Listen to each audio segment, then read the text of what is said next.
There you go. Joshua's granddad, although we'll give him his proper name, John Scotter, got in touch and said, top of the league for one night, once more the youngsters stepped up to the mark. Fash growing in stature in every game, learning to win without Houghton and Ellis. Spring-heeled Connor and the beast on the wing Fonua look like growing into a formidable pairing. I'm sure Mark would appreciate Manu trying to rip Atkins' arm off, looking to get away with a yellow. A ban must surely follow. He's right about the youngsters. Fash and Jack Downs have looked about right in this side. They've looked, they're not giving him massive minutes, and they're not playing them every game. And Jez Litton's thrown into that conversation too. But they're making positive contributions, and they're not looking out of place. There you go. AK Steel 69 said, a very good team performance by Hull with clever game management making big difference. The best three players on the pitch were winger Fonua, centre Connor and prop Fonua. What an asset this guy is in this form. I fear a move back to the NRL is inevitable. Hull seem to have perfected a weird rubber defensive system which prioritises defensive shape at the expense of allowing opposition players to bounce out of tackles. Yeah, fair enough. I like AK Steel's feedback. Rob was saying he's one of his favourites from the match reviews, and saying he hasn't noticed him until the last few weeks. So he's been around the show since years, really. But getting in the match reviews on a regular basis is quality stuff, AK. Yeah. Absolutely. Speaking of someone else who gets the match reviews in, Phil Naden gets in touch and he says, now then lads, well done. What a game. FC came out fighting from the off, knocking Warrington for 6 until the sin bin. Jake Connor is really fitting into this Hull side and he's a pleasure to watch. Fonua once again showing his brilliance, well apart from the 100 metre sprint, which he needed help from another outstanding player, the one and only Albert Kelly. Last but not least, the kicking machine that is Sneyd. Andy Scrimshaw said, another brilliant win and great performance in attack. To do it with key players missing made it even better. Young players really taking their chances this year, which is a reward for the investment Pearson made in the youth system when he took over. Fonua on form is unplayable. I wonder if NRL and Union are contacting his agent. FC proving they are not just a one-season wonder. That's good, Scrimshaw. Paul Ludo Lewis got in touch. He said Hull's half-back partnership with Sneyd and Kelly out-thought and outperformed the Wire partnership of Deck Patton and Kev Patton Baldness. You got to let it go, Paul. Yet somehow after seeing this game, Wayne Bennett like a bad Samuel L. Jackson movie puts the snake on a plane. Hull the better side throughout, and Wire only really put points on when Fonua sin-binned. It would have been a red, but it was on Ryan Atkins, so it's automatically reduced to a yellow. It wasn't Fonua, it was Sika Manu for the second time. Referee James Childs certainly picked on the right man, didn't he? God. Brendan Loftus at BP Loftus said, overall a pleasing performance from FC, some good attacking play mixed in with a bit of weak/missed tackles. Still missing Houghton, and playing Washbrook can only be a stopgap. We'll be missing Sika Manu after his horrendous attack on Atkins after the tackle. Should have seen red for that. Albert Kelly making FC a much better balanced side, whereas Wire look a much weaker side without Clark and Gidley and with Gidley at 9. Yeah, there you go. Clark. I agree with that. Clark not being fit for the game, I think, swung this around massively. Because Darryl Clark's so dynamic, makes more metres than any player in the league. Well, he's plan A for Warrington, isn't he? That's the thing. He's plan A. So, he's a massive, massive loss for them. And I just think that's part of the problem at Warrington is that, plan B don't function very well. Well, the whole system then switches to a wider of the ruck game when Gidley's in at dummy half trying to distribute, and it's not what they've been built to do. No. So they're not getting as many successive quick play of the balls, which means the impact that people like Russell and Rashford, whilst they're still getting in there and trying to do those carries, they're being easier to control because it's not as rapid fire, because you've not got succession after succession of people getting in there, getting the ball fast and getting up.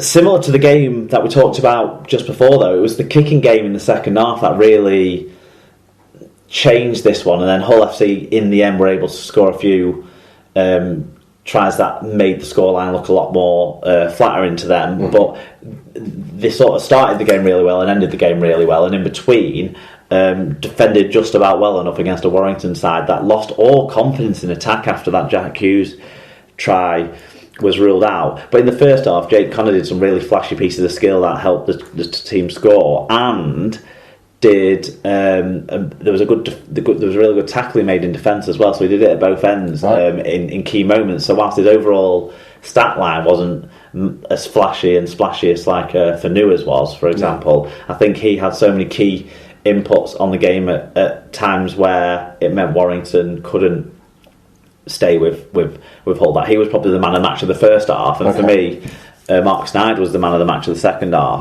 because I think he controlled the game quite a lot with his kicking. Kelly obviously being a threat alongside him of a totally different nature meant that Warrington always had something to be thinking about as well. Whereas for Warrington, it just seemed like players were going missing. It didn't help when there was in-game injuries that they picked up, and one of them, Joe Westerman, certainly hurt them. Looks to have done his shoulder again or something, but he's been outstanding, and he was really good in the start of this game. Grabbed himself a neat try, and then they lost a lot of the pattern there because they had no link forward, and they had no speed out of dummy half, and all of the things that you see them do well, which is get up the field really fast off the back of dummy half runs, and then if that doesn't lead to a score, well, they've got a ball playing loose forward who can link play, and they didn't have any of that, whereas Hull were able to play to their strengths and miss Danny Houghton a little bit less in attack than they maybe would have done, say, last year or the year before, because of those other weapons that they have. Tumavavi is so exciting as well as Connor, so they've got very creative players now in both centre positions, and an absolute weapon on the wing in Fanua. I probably would have had him, like, overall they had a great game and massive performance again from him. I probably would have had him third behind the other two players I mentioned in terms of the impact on the game, but yeah, great stuff. There you go. So what do the stats tell us? Well, it's another case of the stats not matching the story of the scoreboard. Stat wins for Hull came in the 7-8 penalty count and 8-10 error count, a pretty even total metres figure, but a 1.1 metres per carry better average game by wire, with 2 more clean breaks and a 2.9% better team tackle success, were all things they appear to have done better than Hull in, but couldn't make it count on the scoreboard. Okay, and individually, who stood out for us? Jake Connor with a try, 2 try assists. Mahe Fanua, try assist, 5 tackles, 253 metres, 2 clean breaks, 3 successful offloads. He's now gone to the top of the metre making charts in Super League. Chris Green, 135 metres. He really played well, doing the heavy lifting. He's not as flashy as Liam Watts can be with offloads and that sort of stuff, but every other aspect of what Watts is good at, Chris Green more than pulled his weight on. Scott Taylor, 118 metres. Danny Washbrook, 41 tackles. And for the defeated Warrington Wolves? Well, Matty Russell was a little bit controlled in terms of his speed of play, but it didn't stop him from getting a try in 164 metres still. Stefan Ratchford with a try assist in 157 metres. Chris Hill was really good again, 151 metres. Joe Philbin, 5 tackles, 136 metres. Almost all of those came on that burst at the start of the second half. Jack Hughes put in 41 tackles. Fantastic. So, down to the totally wicked stadium then, Mark. It was St Helens 28, Leeds Centurions 6, as Leeds' dismal form continues. 10,268 though in attendance, and the match was refereed by Gareth Hewer. St David got in touch, the only review we had on this one. The definition of a scratchy performance, at least with the ball. Farge was my man of the match, incisive in attack and like a terrier in defence. Saints are a work in progress, and we will need to progress bloody quickly with the month we are facing. Bring on the Wire, the Tigers, the Codheads and the Pies. Yeah, it's a big week, big month coming up for St Helens. How much have you seen or heard on this one? Very little, just... The scoreline tells me everything I really needed to know about this one. This is Lee. They've had their honeymoon period, very much so, early in the season, and I think they're starting to be found out now, aren't they? Well, the game was put a rubber stamp on it with Alex Walmsley like blasting through and putting the ball down at the back end. But really, it just seems like a patchy in attack Saints side had too much for a completely absent in attack Lee side. We thought Drinkwater coming back might help them, but it seems not to help, because that Drinkwater and Reynolds combination was clicking, weren't it, early doors? But it's not done. They've not got back to where they were at. Some of the forwards they've not had the same consistency of forward pack selection that they had on that brief winning run where they won their 3 games. But it's not looking good for them really, because you're looking through the team and you're thinking they're almost back to full strength, and they're not. I mean, maybe they were missing Mitch Brown.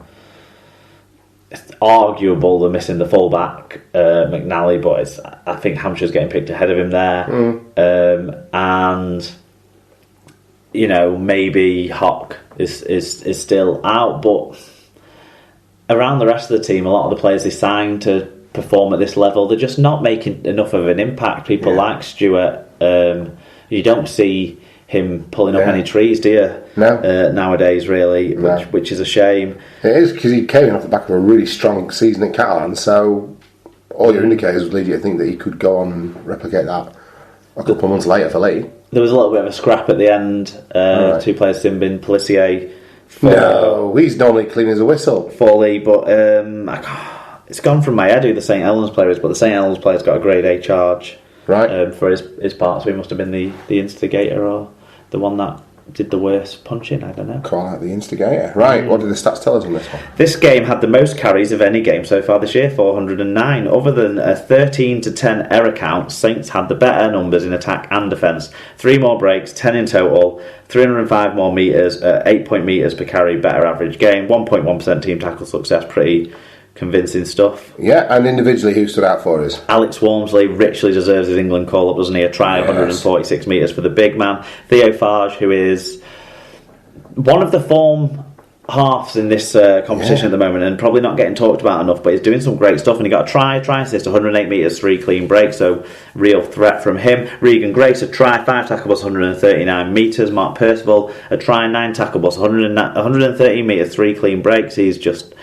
electric. And Ryan Morgan even did alright. He grabbed a try in 109 metres for the Saints in this one. And for the Leeson Tunes then, any bright spots individually? Well, Ben Crooks has been consistently high performing, and it's just not quite been enough, has it? 5 tackle bus, 112 metres, 3 successful offloads though, so he's continuing that good form. Adam Higson keeps working really hard with little reward, 129 metres for him in probably kick return situations, I suppose. Ryan Hampshire with 130 metres, 3 successful offloads back at fullback this time. Ben Reynolds, 109 metres, 2 clean breaks, and Elwar Pelissier 104 metres. So there's people making ground and making chances, but they just don't have the ability to finish them off, do they, at the moment? That's the thing that stands out for me. There's numbers and there's busts being made and there's offloads landing and people are getting over the 100 metre mark, but what we're not seeing is tries and try assists in there, so they're lacking that dynamism, aren't they, at the moment? Right, to what day is it? Saturday afternoon? Sunday afternoon? Saturday night. Well, if you want to go to Sunday afternoon, we can jump straight over. No, I think the fans want to hear about this, Mark. Saturday afternoon then, down at the Menderhose Jungle, Castleford Tigers 54, World Champions Wigan Warriors 4, in front of 9,333 of West Yorkshire's finest, refereed by Robert Hicks. Yeah, Angela Coates, before we start with a Wigan fan, says, on paper it looked like we had a fairly strong team, at least stronger than we've had in previous weeks. I didn't attend the game, only listened to the commentary, but it sounded woeful to say the least.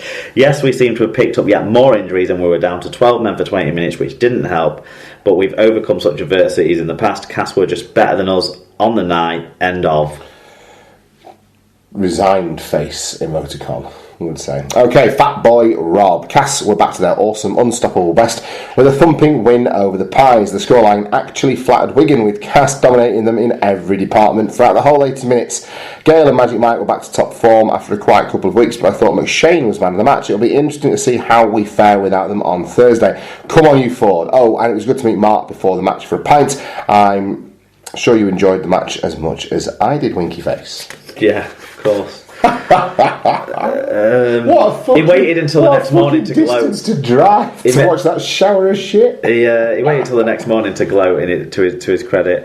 Tyler Cass fan said, a full 80-minute performance from Cass, who kept up the intensity in both defence and attack, and all 17 played their part. Nice to get back to winning ways after 2 defeats. Wigan nowhere near what's expected of them. Maybe it was a game too far for some of their walking wounded. There you go. Phil Nadine says, I agree with everything Tyler Cass fan says. Smiley face, and says he's sponsored by Jack Daniel's Fire at the moment. Wow. Paul Ludo Lewis gets it wrong by saying, podcast service announcement, grab the popcorn folks, Mark Grant is coming. No, I think what we're going to get is what we used to have when the Bulls were part of the Super League pod all those years ago, and I was just fucking resigned and deflated. David Lawrenson at David Loro says, this was painful to watch and painful to be at.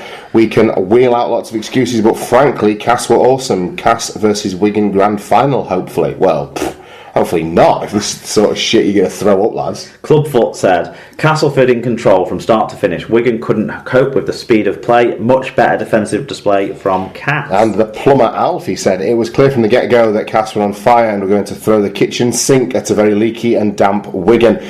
Cass flowed as Wigan emptied their faucets to no avail. The second half